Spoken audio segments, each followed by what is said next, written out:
الرحيم وزراء حكومة الجارسينتا وزيرة صاحبة مسؤولين تميدوا المشرحين تا يمرشفت كلبا حنكون السلام عليكم ورحمة الله وبركاته. وحمر كروم هاد عليا رزارها ورنتي سكوح القامي إن أو وهذا اللفور وميدوا المشرحين تا السجا إيو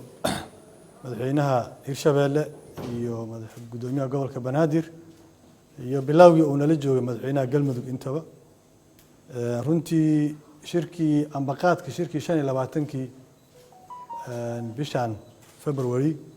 maanta wajigiisii labaad oo maanta yahay wajigiisii labaad wajigii saddexaadna aan u ballanay haduu Ilaahay yaraa maanta Khamiista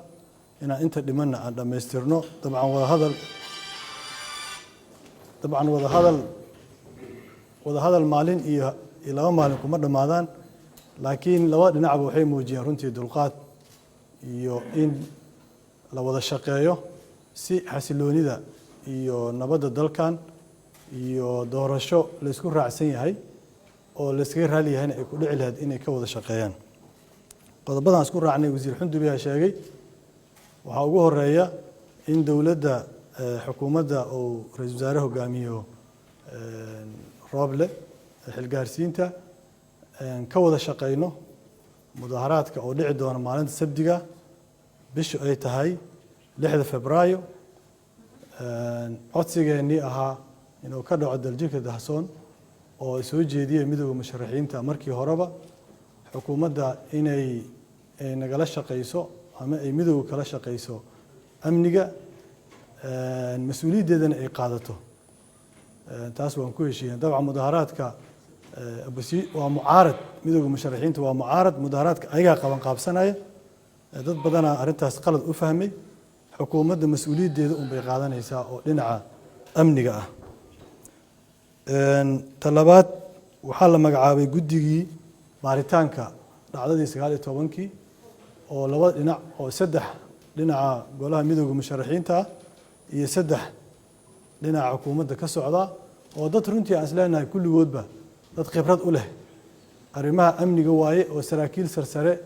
oo ciidanka xoogga dalka qaybihiisa kala duwan ka tirsan iyo rag khubaro amni ah oo isku jiro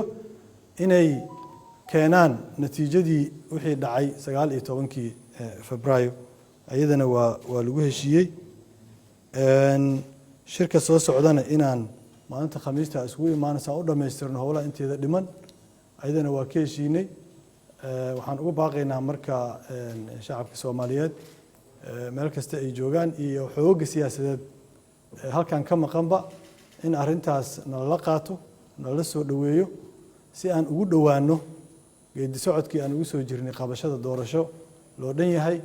la isku raacsan yahay si xasiloona ku dhacda cid kasta oo ka tirsan saamileyda kale siyaasadeed ama dawlad goboleedyo ama maaragtay bulshada rayidka ama qaybaha kala duwan ee bulshadana ugu mahadcelinaynaa taageerada arintaas ay siiyeen marka intaas baan rabay aniga inaan cadeeyo markaan aan ku celiyo inuu mudaharaadkii maalinta Sabtiga 6 bisha uu yahay waana mahadsantihiin. Assalaamu calaykum waraxmatullaahi wabarakaatuh.